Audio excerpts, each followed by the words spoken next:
Hi, welcome to HowtoDandD. My name is Fred Wheeler and today I want to talk about Dungeons & Dragons. Today's topic is monster tactics for the air elemental for Dungeons & Dragons 5e. An air elemental is a funneling cloud of whirling wind, animated energy that can be called by spellcasters or summoned to perform certain types of tasks, which of course it never likes to do. The air elemental behaves like a tantrum-throwing child when it is pulled to the material plane from its home plane, the air plane, and therefore it will wind up going on a bit of a destructive spree. What can we do with the air elemental? Well, it can fly 90 feet, so let's use that. When you have your air elemental appear in the battlefield, make sure to start flying from an upward position, going down towards the enemy or the target, and then moving back out of their reach and away again. And do this repeatedly. Should be the sort of set pattern that you use, flying from an upward position, down, and then back up again. Don't worry about opportunity attacks with the air elemental, just move past the enemy or through the enemy and keep going. Focus on causing as much damage as possible. The air elemental's multi-attack with the 2 slams, don't use that, it's actually not as effective as using the whirlwind. Although you get 2 slams with your multi-attack, you're only doing 2 8-sided dice plus 5 with each attack.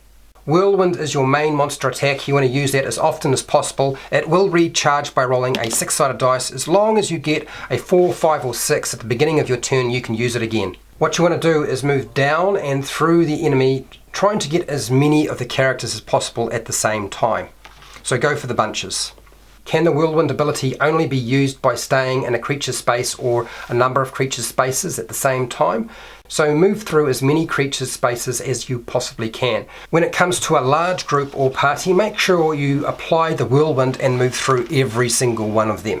The whirlwind feature requires you to make a DC 13 strength saving throw. If you fail it, you take 3 8-sided dice worth of damage plus 2 bludgeoning, which is really what you were after. Then you get flung 20 feet and you take an additional amount of damage, which is a 6-sided dice, if you wind up striking an object or a wall or something like that. But they could be flung off a wall or into somewhere where there's a fall, and that can be even more useful to you. Now all that an air elemental wants to do is go home. So if you open a portal to the air plane, it's going to leave.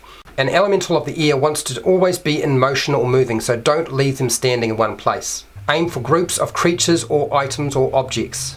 The air elemental is not concerned with complex tactics, so don't worry about using dodge, disengage or hiding. They don't flee from combat and often return in form if destroyed anyway. Death is really not a concern for the air elemental. Hopefully this was a useful video to you. If it was, I have hundreds of videos for players and dungeon masters you are welcome to go and check out. I have a Patreon page down below. I also have affiliate links to the book depository and Amazon, which will all help support the channel, and I have a merchandise shelf. So remember to share, like and subscribe, hit the bell button to be notified when I go live and when I publish new videos. And hey, till next time, keep rolling those 20s.